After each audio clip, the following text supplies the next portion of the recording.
attaché à la création des richesses. Donc si je ne prends pas le temps en tant que prophète de relâcher sur le ciel tout ce qui est rattaché à ta propre destinée, tes efforts en tant que roi ne seront pas productifs.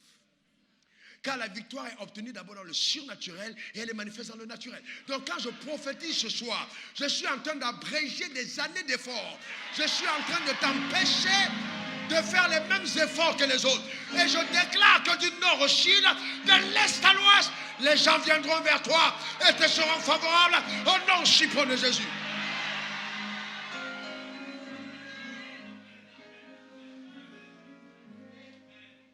Quelqu'un dise un bon amen. Donc vous voyez dans le propre ministère de Jésus, qu'un jour il était confronté aux questions de taxes. N'est-ce pas? Matthieu 17, verset 27, regardez comment Jésus a payé ses taxes. Mais pour ne pas les scandaliser, va à la mer. Il a dit va où? Il n'a pas dit va à la banque. Mais est-ce que quelqu'un comprend de quoi je parle? Il a dit va où? À la mer. Jette la maison. Et tire le premier poisson qui viendra. C'est-à-dire, il était certain qu'à cette hameçon jetée, il n'y a pas un autre poisson qui viendra, si ce n'est le poisson que le ciel a envoyé, parce que Jésus était dans le besoin. Il dit alors, ouvre-lui la bouche, et tu trouveras un stataire. Prends-le, et donne-le pour moi et pour toi. Mais vous savez pourquoi il est allé? Il a dit, allez, va dans la mer, parce qu'il était annoncé dans Ésaïe que les trésors de la mer, les richesses enfouies dans la mer se tourneront vers toi. Donc en jetant même le poisson de la mer, qui sait que Jésus a besoin de ses impôts, et récupère une pièce perdue dans la mer d'un bateau chaviré et vient donc à la maison parce que Jésus a besoin de quelque chose. Je déclare sur ta vie qu'il y aura des rencontres imprévues. Soudainement elles arriveront parce que le ciel l'a réservé en ta faveur au nom suprême de Jésus. Quel que soit le lieu où tu es, ceci est sur le point de t'arriver. Au nom suprême de Jésus, reçois cette grâce et cette faveur. Donne-moi le meilleur des amens. Donne-moi le meilleur des amens.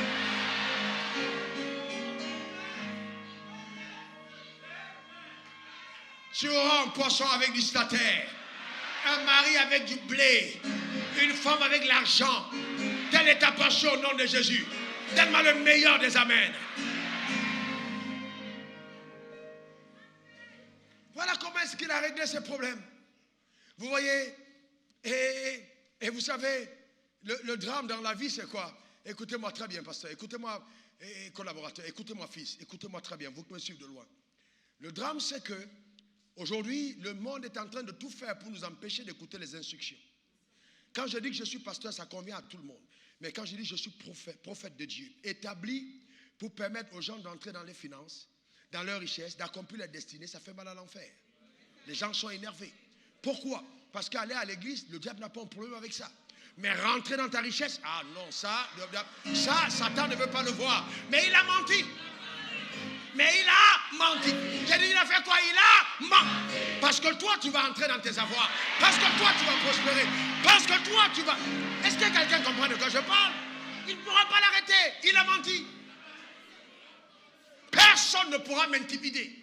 Je prêcherai ce message, même couché dans le cercueil. Est-ce que quelqu'un comprend de quoi je parle? C'est notre portion. On ne peut pas dire le contraire si on n'est pas influencé par le diable. Est-ce que quelqu'un comprend de quoi je parle? L'instruction est importante. L'instruction prophétique. Les gens combattent l'instruction. Mais Jésus a payé ses impôts, les taxes, par instruction. Vous savez, vous ne pouvez jamais décoller sans l'instruction. Mais vous pouvez marcher par la loi. Ceux qui marchent et ceux qui courent utilisent la loi. Mais ceux qui volent, l'instruction. C'est pour ça qu'à un moment, nous sommes comme des legs. Vous ne pouvez pas décoller sans instruction. Parce que la loi de la pesanteur vous attirera par terre. La loi de la gravité vous attirera par terre. Donc, il faut une instruction qui te permette de défier la loi établie pour les autres. Non, quelqu'un n'a pas compris de quoi je parle. Regardez, quand tu vas à l'école, comment est-ce qu'on appelle celui qui t'enseigne à l'école primaire? Comment on appelle? Le maître. Comment on appelle celui qui t'enseigne à l'université? Le professeur. Comment on appelle celui qui enseigne les pilotes? L'instructeur. Pourquoi? Parce qu'il n'y a que l'instruction qui te fait décoller.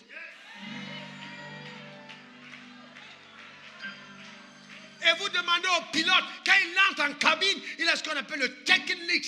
Tac, tac, tac, tac, tac, tac. L'avion roule. Tac, tac, il monte. Tac, tac. C'est une question de tac, tac, tac. Est-ce que quelqu'un comprend de quoi je parle? Je suis venu te donner le tac, tac, tac. Est-ce que quelqu'un... Tac, tac, tac, tac, tac. Celui qui t'a vu rouler te verra voler. Ton amène, mon père. Celui qui t'a vu rouler te verra voler. Et vous savez, j'aurais aimé que l'avion soit autant lourd que la voiture. Mais il me semble que quand Dieu veut te faire voler, il te fait peser davantage. L'avion est tellement immense que tu te dis, mais ils auraient dû peut-être faire voler quelque chose de léger. Est-ce que quelqu'un comprend de quoi je parle? Ton père était pauvre, ta mère était pauvre, ta grand-mère était pauvre. Tu es assis dans la pauvreté, toi-même tu n'es pas allé à l'école et on dit tu ne vas jamais voler. Sauf que quand tu as le take-in list, tac, tac, hey, hey, hey.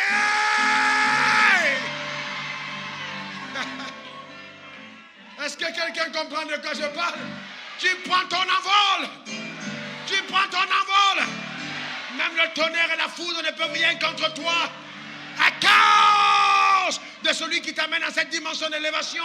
Au nom suprême de Jésus. Donne-moi le meilleur. Yes.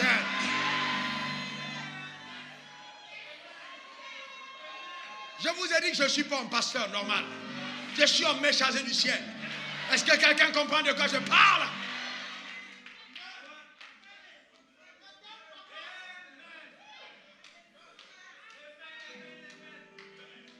Aucun démon, quelqu'un dit aucun démon, aucun sorcier, aucun passé n'est assez puissant pour changer ta destinée. La prééminence est ton partage. J'ai dit la prééminence est ton partage. Assieds-toi, assieds-toi, assieds-toi, assieds-toi. Écoutez-moi très bien, Dieu m'a rendu visite. Un homme ne parle pas comme ça s'il n'a pas rencontré Dieu. Dieu m'a rendu visite. Et Dieu m'a ouvert pour l'accès à la richesse. Je porte cette grâce. Et on ne peut pas être riche malade. Donc il a accompagné la santé divine. Aucune maladie ne détruira ta vie. Aucune morsure du serpent ne te fera mourir.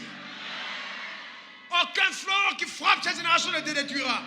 Car la main de Dieu est sur toi. Au nom suprême de Jésus. Il peut arriver que le serpent te morde. Mais ce n'est pas parce que tu es mordu que tu es mort. D'autres mourront de la morsure. Et toi, tu ne meurs pas. Est-ce que quelqu'un comprend de quoi je parle? Vous savez, en 1999, j'étais ici à Adien. Et une nuit, vous connaissez le témoignage, je le dis encore, je priais parce que j'avais besoin d'argent. 90 000, 135 euros environ. Ça fait 170 $. J'avais besoin de cet argent pour payer mon loyer. Et la bailleresse, en français soutenu, ou la propriétaire, en français commun, devait venir récupérer son argent. C'est elle qui m'avait donné la maison. Elle devait donc, je vais aller remettre son argent. Et donc j'étais là la veille, le 31 au 1er, je n'avais pas d'argent. J'ai commencé à veiller et je suis allé dans mon bureau. J'ai jamais oublié cette nuit, parce que cette nuit a changé radicalement mon histoire. J'ai ouvert la Bible, et donc je priais, et puis Dieu m'a dit, ouvre ta Bible dans Romains 8. J'ai commencé à la lire. Et quand j'ai lu, je suis tombé dans Romains 8, verset 19. Je suis tombé au verset 19 et 21.